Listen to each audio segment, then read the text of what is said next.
Good morning, folks. Cowboy here. Today I'm going to be showing you how to make some Ranger cookies. Now, I don't know if you've ever heard of Ranger cookies, but Ranger cookies was a great foodstuff for, of course, the Texas Rangers. And then there was those other Rangers who was in that Lord of the Rings, if you remember. And they had these in their bags, and they would eat them to give them nutrition. They're very nutritious. They've got cornflakes, they've got oats, they've got raisins, they've got nuts, flour, sugar. All of that is good stuff to give you lots of energy. Now, it's going to take about 15-20 minutes to get the batter ready and show you how I form the cookies, put them on the cookie sheet, put them in the oven and bake them. I've got all of our ingredients laid out, and I'll go through that for you and to show you how to put it together. We're going to be using the KitchenAid mixer. Our first ingredient is a cup of shortening, then we have a cup of sugar, and then we have a cup of brown sugar. And we're going to mix those three together first. Then we're going to add one egg at a time and mix those in well. Once those 2 eggs are mixed in, then we'll start to add our vanilla, our baking soda, our baking powder, and then our salt. And then behind that is the flour. And then for the real hearty things, we've got 2 cups of cornflakes. We have 2 cups of oats. We have a cup of chopped pecans, roughly. We have a cup of cranberries, and we have a half a cup of pumpkin seeds. So all of that is very nutritional and would carry a Ranger on down the road for a long way. With the cookie sheets all laid out, there's our little cookie scooper.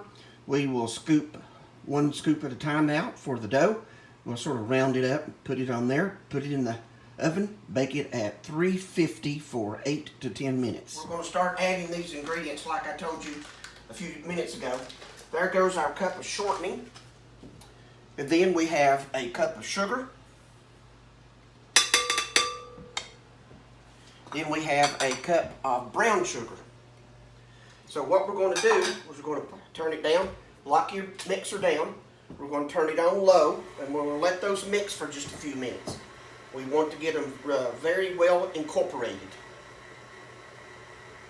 The KitchenAid is a great device. It can just mix and mix and mix and mix. So we're getting very close to those being done. And once that's mixed a little bit more, we'll start adding our other ingredients. Alright, so we're going to now add our first egg.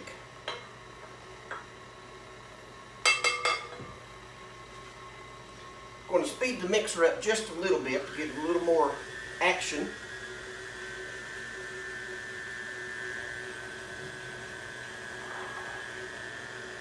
Got a nice creamy mixture going. We will now add our second egg.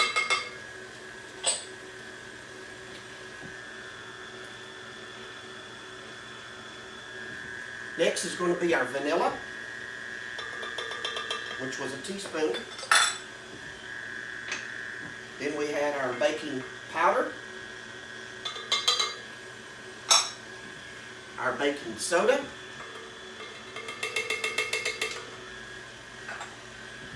and a half a teaspoon of salt. We're going to let that mix for just a couple of minutes. We're going to back it off a little bit. We'll raise it so that we can get this flour in without it just going every which way. So I'm only going to add about a half of that flour right now.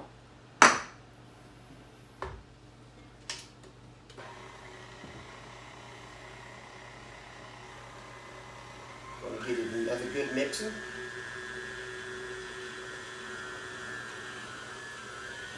And as you can see, that's a very smooth mixture. So now we're going to add the second part of the flour.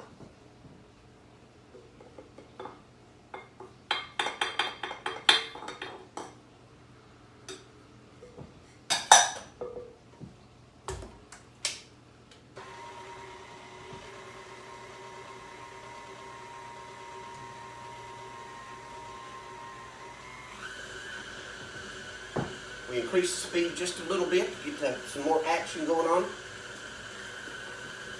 We'll slow it back down, and now we're going to start adding the meat. All Oh, you hear that crunching? Oh.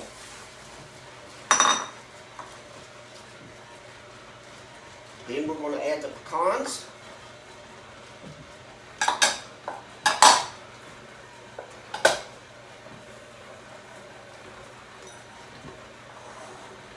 Cranberries. And then the pumpkin seeds. We will let that mix for just a few seconds till we get a good formation, and it looks like it's coming together really nicely. So what we're going to do is we're going to turn this off.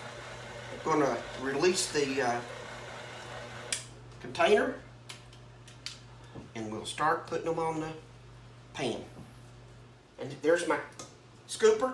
All I do is take a scoop and place it on. You don't want to take it and try to do anything special with them. You just want to get you a good size scoop just like that right there and lay it on. I try to do 4 in a row. You can do however many you want, but you want that to be able to spread out a little bit. So we're going to continue to do this until we fill up both of these cooking sheets. It's great to have a big cooking sheet like this that'll fit in your oven. A lot of people may or may not have one that's big enough to go in their oven, big enough to take a cookie sheet like this. But we sure do enjoy it because that special lady of mine, every year at a special time of the year, she makes a whole batch of cookies. She'll make 2,000 of them. But wait a minute, I told you we were going to talk about that later. All right, you can see that the cookies now are all formed and in the cookie sheet. So now we'll transfer them into the oven.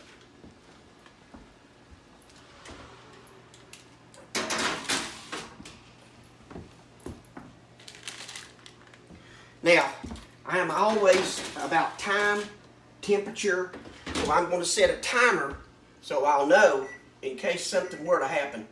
So I'm going to go ahead and set it for 10 minutes just in case. All right, there goes our timer. Let's turn that off. Let's check on these cookies. Oh yeah, look at that. They turned out absolutely beautiful. I wished you could smell these. So, I hope you've enjoyed watching making these Ranger cookies.